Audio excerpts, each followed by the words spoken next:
Bienvenidos y bienvenidas a un nuevo programa de Acceso a los Derechos. Hoy vamos a estar con la periodista y actual concejala de la ciudad de Rosario, Susana Rueda, y también por último con Ernesto Búa, quien integra el grupo Ingeniar de la Fundación Igualar de la ciudad de Rosario. Espero que lo disfruten y que la pasen bien como siempre. Y ahora vamos a estar con la concejala de la ciudad de Rosario, Susana Rueda. Susana, agradecerte por estar en el programa. ¿Cómo estás, Cristian? Un placer. Bueno, en el año 2019 encabezaste la lista, primero ganaste la interna, luego ganaste las generales y tuvimos un 2020 bastante cargado. Y perdimos el 2020. Fue un año 2020 bastante complejo. Fue un 2020 bastante complejo, absolutamente inédito en la historia de la humanidad y bueno, nos tocó justamente empezar a hacer nuestro trabajo en el ámbito de la política propiamente dicho en un año absolutamente inusual. Así que fue todo aprendizaje, puro aprendizaje y trabajo muy exhaustivo, que demandó muchísima entrega desde todo punto de vista, no solamente intelectual, sino humana, porque la necesidad era extrema. Bueno, vos me comentabas recién que estuviste en el consultorio jurídico de la universidad y la demanda fue incesante y en los barrios pasó exactamente lo mismo, con la particularidad de que teníamos que ver la forma de acceder a los barrios porque también nosotros teníamos restringida la circulación. Si bien nosotras somos también, los concejales tenemos el permiso para circular y estamos contemplados dentro de lo que es el trabajo esencial, nos habían pedido que los más conocidos evitemos la circulación justamente para dar el ejemplo. Pero bueno, la demanda telefónica de los vecinos, porque vos te acordás que fue una bajada de línea inmediata 24-25 de marzo. Claro, a partir de esa fecha y no se podía circular más y esto implicó que el hilo se cortara por lo más delgado como siempre. Es decir, el cartonero ya no podía salir a juntar cartón y con eso come todos los días. Entonces los comedores comunitarios explotaron, la organización de la demanda requirió 3 semanas, te diría, y el hambre no puede esperar. Así que además de la emergencia sanitaria que llevó su tiempo, porque incluso la articulación, el armado de todo lo que fue la emergencia sanitaria, por supuesto fue inmediata, pero la demanda en cuanto a la emergencia sanitaria demoró, porque al principio teníamos pocos casos, así que recién a partir de agosto, septiembre empezó a generarse más demanda en los centros de salud y en los sanatorios y hospitales, pero la alimentaria fue inmediata. Sí, la necesidad de los vecinos y las vecinas de la ciudad de Rosario, como decía usted, bueno, inmediata y emergente, es decir, porque la gente ya venía con una crisis social bastante profunda y bueno, se agudiza con la llegada de la pandemia. Si bien la pandemia es mundial, nosotros tenemos la particularidad como país de haber arrancado -10, digamos, porque después del macrismo, en el estado en que había quedado la economía argentina, cuando todos los pronósticos a partir del triunfo de Fernández estaban apostando a una revitalización de la economía a partir de una injerencia mayor del Estado, bueno, todo se vino abajo. El Estado tuvo que estar mucho más presente, pero para paliar la emergencia, no para apuntalar el trabajo, sino para apuntalar la asistencia social, que es imprescindible en estos casos. Así que, bueno, fue muy doloroso, absolutamente, la demanda era muy dolorosa, porque era ya, hoy, aquí, ahora, en los comedores, en la asistencia también de salud, porque vos sabés que hay muchos sectores de la población que dependen de su centro de salud cercano, que no estaba trabajando con los mismos horarios al principio, que tenía un montón de protocolos y bueno, la atención de la salud de la población más vulnerable, que tiene que ver con el tema del invierno, con las gripes, con lo común, independientemente de la pandemia, también estaba complicada. Así que bueno, fue todo complejo. El trabajo en el Consejo, bueno, han pasado varios concejales y concejalas por el programa. El trabajo en el Consejo, bueno, fue arduo y sobre todo a través del sistema virtual. Nosotros inmediatamente, la verdad que eso fue mérito, podríamos decir, de María Eugenia, de todo su equipo, que inmediatamente nos adaptamos a la situación y las si bien las sesiones al principio eran presenciales con protocolos y distanciamiento, los presidentes de bloque en las bancas y el resto de los concejales en la barra, pero eso se puede hacer muy poco tiempo porque inmediatamente se aplicó la virtualidad para todo, así que nada nos impidió trabajar. Yo te dije que me anoté en 4 comisiones y después se sumó la del seguimiento del crimen de Trasante, después de julio, después que lo asesinaran a Eduardo, donde yo también participo. Entonces era una demanda de Zoom permanente y además lo que nos pasó a todos, digamos, ante la posibilidad de fluidificar el contacto por redes y por internet, pudimos asistir a un montón de conferencias y un montón de aprendizajes y un montón de cursos y webinarios que antes el límite era temporal, digamos, no llego, no puedo estar en 2 lugares a la vez, pero acá podías apretar un botón, saltar de uno a otro inmediatamente, así que bueno, eso demandó mucha energía, muchísima energía. Susana, me contabas al principio, antes de empezar a grabar, bueno, que una de las comisiones donde fuiste vicepresidenta, hoy la integrás, es la de feminismo y diversidad. Feminismo y diversidad, en realidad nosotros, la comisión arrancó este año y arrancó con la denominación de feminismos y disidencias. Al fin de año en el Consejo Asesor se debatió mucho el término porque había sectores de la comunidad LGTBIQ+, que pretendían el cambio a diversidad, pero están divididos, incluso esos colectivos están divididos con respecto a la apreciación, porque hay algunos que se consideran disidentes. Disidentes, cuando preguntan disidentes con qué, disidentes con lo que se considera normalidad, claro, digamos, con la heteronorma sexual, claro, y otros que se consideran diversos porque no hay una norma. Entonces es un debate filosófico, ideológico que nos superó como comisión, porque nosotros tenemos una comisión muy abierta, por eso te decía que demanda muchísimo trabajo y muchísimo tiempo de dedicación, de estudio, de investigación. Y sobre todo de recibir audiencias, porque todo el tiempo hay demanda en ese sentido también. Fue una comisión donde se trabajó mucho. Este año, bueno, yo dejé la vicepresidencia de la comisión, pero voy a seguir participando de la temática porque me atrapa y me interesa mucho. Pero bueno, me sumé a servicios públicos, que también es un año que va a llevar muchísimo trabajo y muchísima demanda. De eso me gustaría que podamos hablar. Hay hay modificaciones al plan del transporte urbano de pasajeros.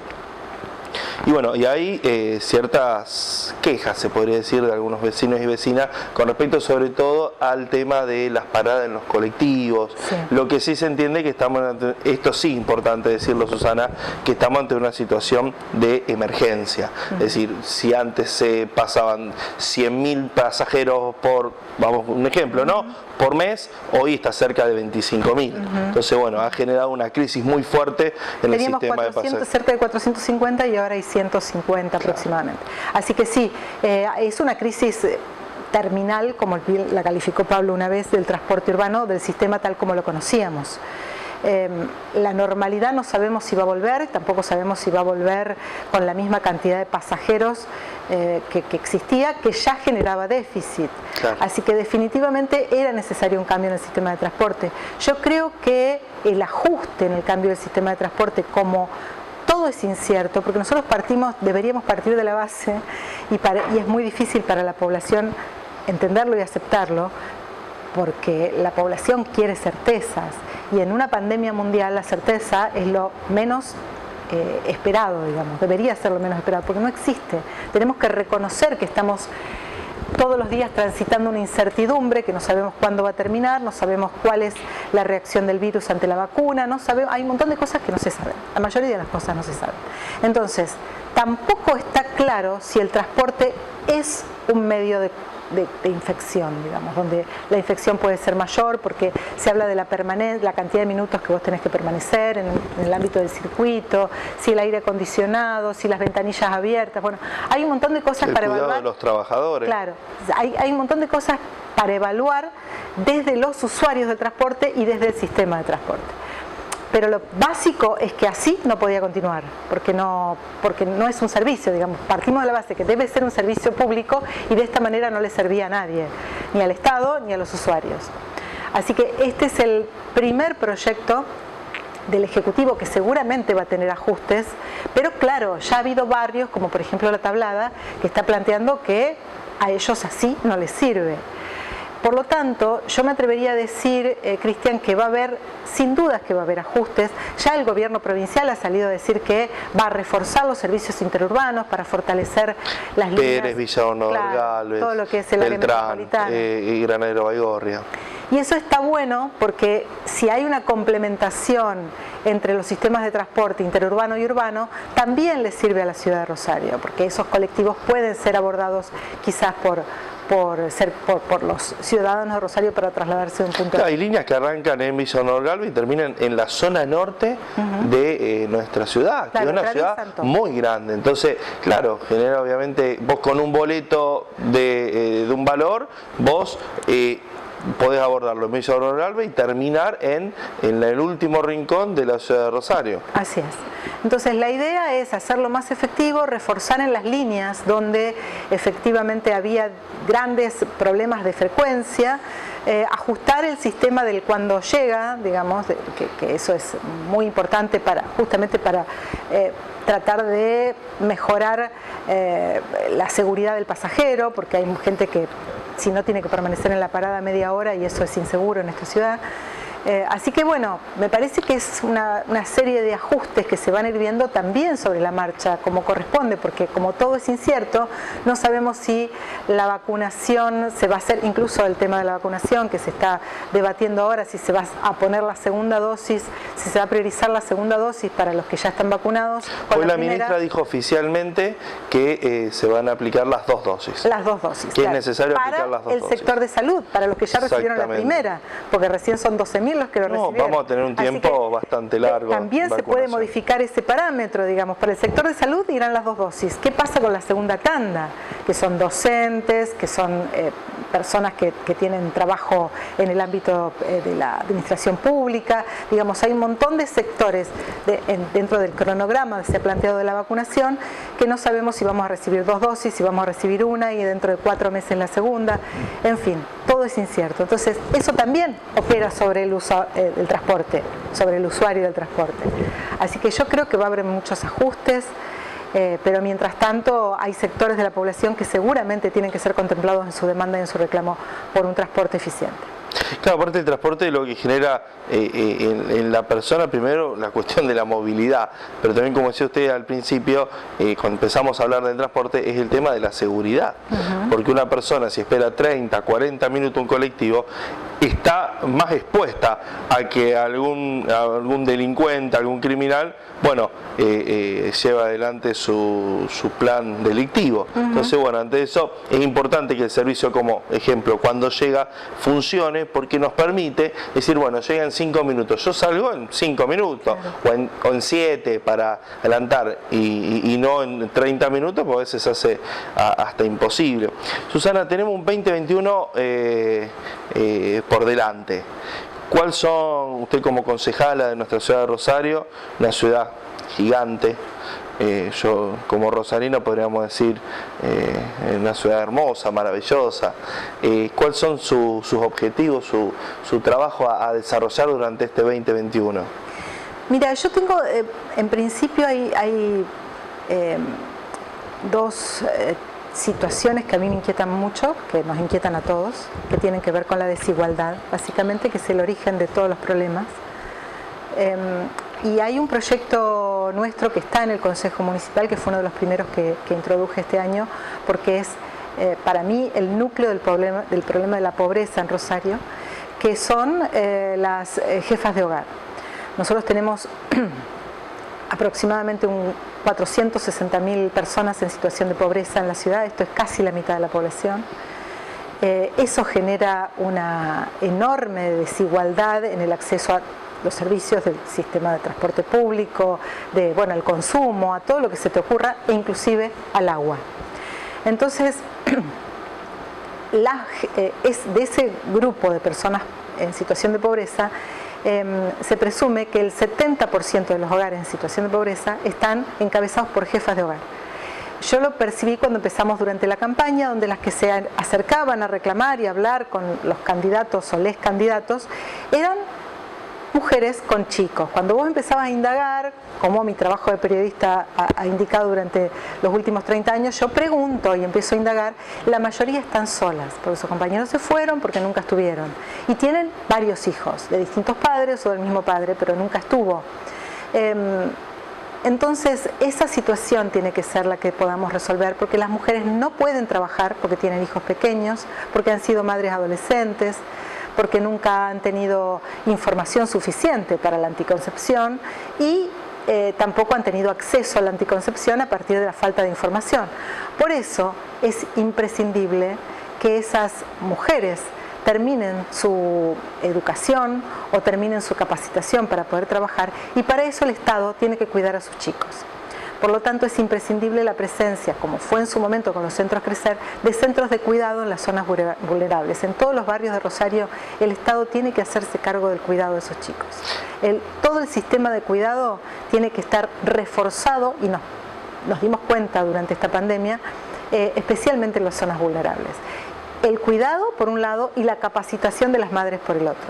Es un enorme presupuesto y un enorme esfuerzo del Estado, pero es una inversión para que esas personas que son sujetos de derecho puedan ser sujetos productivos y no sujetos demandantes, porque en este momento es eso lo que sucede. Es decir, el Estado permanentemente tiene que asistir a esos sectores con asignación universal por hijo, con plan tarjeta de ciudadanía, con todos los planes que se te ocurran que están ahora en vigencia, ahora potenciar. Todos tienen que ver con la asistencia a sectores vulnerables, y en su mayoría esos sectores están integrados por chicos y por mujeres. Ese es el sector que hay que abordar como sujeto de derecho para poder generar producción. Y el otro problema que a mí me inquieta y que este verano hizo eclosión es el acceso al agua. Yo, como te decía, soy presidenta de la Comisión de Derechos Humanos, y el derecho al agua es un derecho humano. En estos momentos nosotros tenemos un 30% de la población que no tiene acceso al agua potable. Yo estoy recorriendo los barrios, zona oeste, Empalme, toda la zona del barrio Toba, de Rubión no de los Pumitas, sino de Travesía, de Empalme Granero. No, el de Empalme Granero se llama Los Pumitas, el barrio Toba. Claro, sí. Estamos hablando, ese es un sector que carece de agua, pero además el otro barrio, Toba, el de Rubión y Avellaneda, por aquella zona, también es un sector muy castigado por la pobreza y por la falta de servicios esenciales, específicamente en estos momentos el agua. El tema del acceso al agua, al cual esta población no tiene, genera que tengan, como te decía, que juntar grandes fontones de agua durante la madrugada. Cuando llegó la brigada antidengue, les dijeron, ¿cómo están haciendo esto? Esto es el mosquito de la Aedes aegypti, se cría en agua limpia. Pero nosotros no nos podemos bañar, no nos podemos lavar las manos. Por la pandemia nos dicen que nos tenemos que lavar las manos, claro, que nos tenemos que bañar, que tenemos que higienizar. Es paradójico, pero es así. Entonces, ¿qué hacen los vecinos? Tratan de juntar el agua en recipientes que tengan tapa. O sea, todo eso, todo ese esfuerzo adicional que acá en el centro no necesitamos hacer, los vecinos de los barrios vulnerables lo tienen que hacer. Susana, agradecerte por venir al programa y por participar de Acceso a los Derechos. Gracias a ustedes. Y ahora estamos con Ernesto Búa, quien integra el Grupo Ingeniar, que pertenece a la Fundación Igualar. Ernesto, agradecerte por venir al programa. Hola Cristian, muchas gracias por la invitación, muy contento de estar acá. Bueno, anoche lanzaron por las redes sociales un proyecto bastante, más bien novedoso, sino bastante importante para lo que tiene que ver con la ingeniería.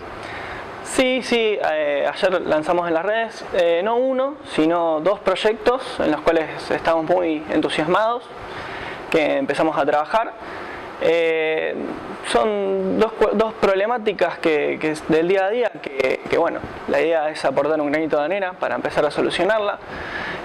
Por un lado es la creación de un calefón solar, un calefón solar que es utilizar la energía renovable, el sol, para calentar el agua y que se puede usar en el uso domiciliario.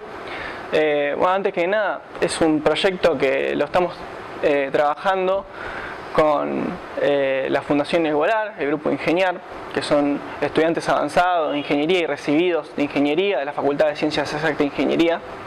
y bueno, también otras carreras afines. Lo estamos coordinando con la agrupación FUP de Ingeniería y con la cooperativa de herreros de Al Rojo Vivo.